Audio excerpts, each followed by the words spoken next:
roti doesn't have to be uniform. Hindi naman kasi kailangan uniform. Kasi pupunit-punitin yan. Pag kumain ka ng curry, isasawsaw yan sa curry.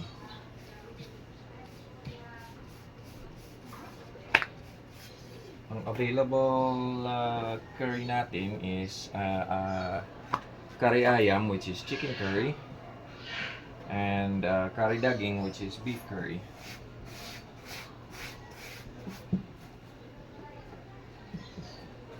So, ganito lang. Spread it out. Flour para hindi siya dumikit sa rolling pin.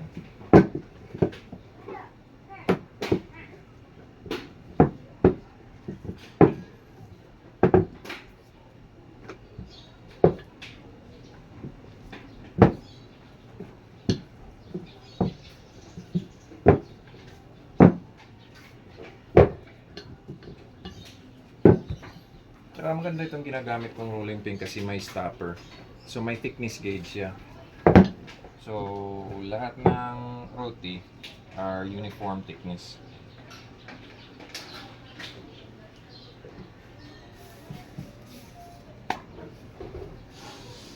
Tapos ito ginagawa, hindi siya totally cooked. Niluluto lang natin mga 80% para pwede natin siya ma-stack, and then pag may umorder, saka na natin ito toast. Para ganito, kahit i-stack mo, hindi siya didikit.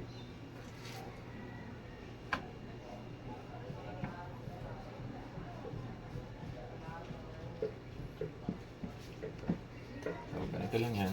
Small ball. Flour lang natin yung surface. Video.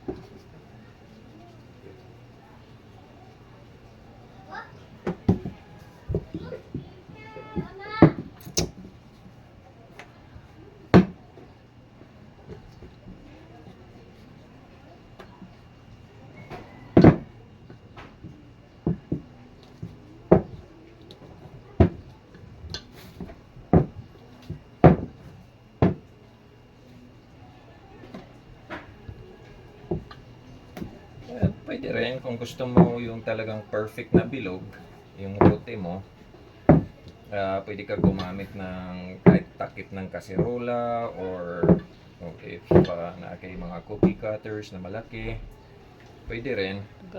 Takip ng kaldero, pwede rin. Pero hindi naman siya masyadong importante.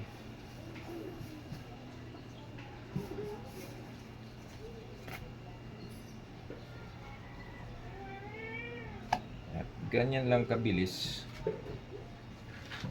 gumawa ng roti. Okay guys.